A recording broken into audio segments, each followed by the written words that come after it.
নিজের কারা জীবন সম্পর্কে একটি বই লিখেছেন মাওলানা মামুনুল হক। সেই বই থেকে জানা যায় তার কারা জীবনের নানা ঘটনা। সেসব ঘটনার একটি অংশ আজ থাকছে আমাদের এই আয়োজনে। এই বইয়ের বাকি অংশগুলো জানতে ও রাজনৈতিক অঙ্গনের নানা তথ্য ও ইতিহাস জানতে আমাদের চ্যানেলটি সাবস্ক্রাইব করে বেল বাটনটি প্রেস করে রাখুন। তিনি লিখেন, ২৭ মে দিবাগত রাত ২টা নাগাদ আমাদেরকে বহনকারী মাইক্রোবাস ঢাকা কেন্দ্রীয় কারাগারের প্রধান ফটকের সামনে এসে থামল। বহুদিনের চেনা জানা জায়গা এই ফটক। অসংখ্যবার যাতায়াত করেছি এই ফটকের সামনের রাস্তা দিয়ে। কখনো বা দাঁড়িয়ে দাঁড়িয়ে রাখিব নিরাপদ, দেখাবো আলোর পথ বড় বড় অক্ষরে লেখা বাংলাদেশ জেলের অন্তঃসারশূন্য স্লোগানটির দিকে তাকিয়ে থেকেছি। আব্বাজান হজরত শাইখুল হাদিস রহমতুল্লিল আলাইহি ৩ বার কারারুদ্ধ হয়েছেন। ২ বারের মুক্তির সময়ই আমি জেলগেটে উপস্থিত থাকার সৌভাগ্য লাভ করেছি। ১৯৯৩ সনে আমরা শত শত ছাত্র বুখারী শরীফ হাতে নিয়ে জড়ো হয়েছিলাম এই ফটকের সম্মুখে। অপ্রত্যাশিতভাবে ঠিকই সেদিন আমাদের কাঙ্ক্ষিত শাইখুল হাদিস আমাদের মাঝে ফিরে এসেছিলেন। বিজয় হয়েছিল ছাত্র জনতার। বুখারী শরীফ হাতে জেলগেটে অবস্থান কর্মসূচির।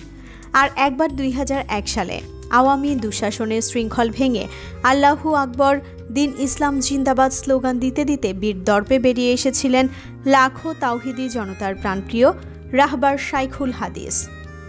আর আমরা মুহুর্মুহু স্লোগানে কাঁপিয়ে তুলেছিলাম ঢাকার আকাশ। ক্ষণিকের তরে স্মৃতির মোহনায় ভিড় জমালো অতীত জীবনের এমন বহু টুকরো টুকরো ইতিহাস। জন্মস্থান লালবাগেরই অন্তর্ভুক্ত এই কারাগারের চারপাশ দিয়ে অসংখ্যবার বিচরণ করেছি। কোনোদিন ভেতরের দৃশ্য দেখা হয়নি। কেন্দ্রীয় কারাগার সম্পর্কে জনশ্রুত ভয় আর বিখ্যাত এই স্থাপনাটি চোখে দেখার কৌতূহল যুগপৎ দুটি অনুভূতি নিয়ে ধীর কদমে পা রাখলাম ফটকের ভেতরে।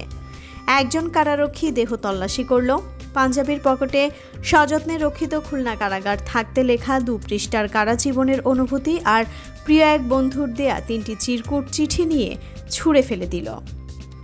বন্ধুর লেখা সেই ছোট্ট ছোট্ট চিঠিগুলো কেউ ছিল আমার কাছে মূল্যবান রত্নতুল্য। ব্যাগের ভিতর তল্লাশি করে জেলকোড অনুযায়ী বানানো ৭০০ গ্রাম তুলার ছোট্ট একটি বালিশ, যেটা খুলনার জেল কর্তৃপক্ষের সাথে কথা বলে শহীদ ভাই বানিয়ে দিয়েছিলেন, সেটা পেল। পাজি কারারক্ষী সেই বালিশটাও ছুঁড়ে ফেলে দিল। এভাবে আরও কিছু অফিসিয়াল কাজ শেষ করে ঢুকলাম মূল কারাগারের ভেতর।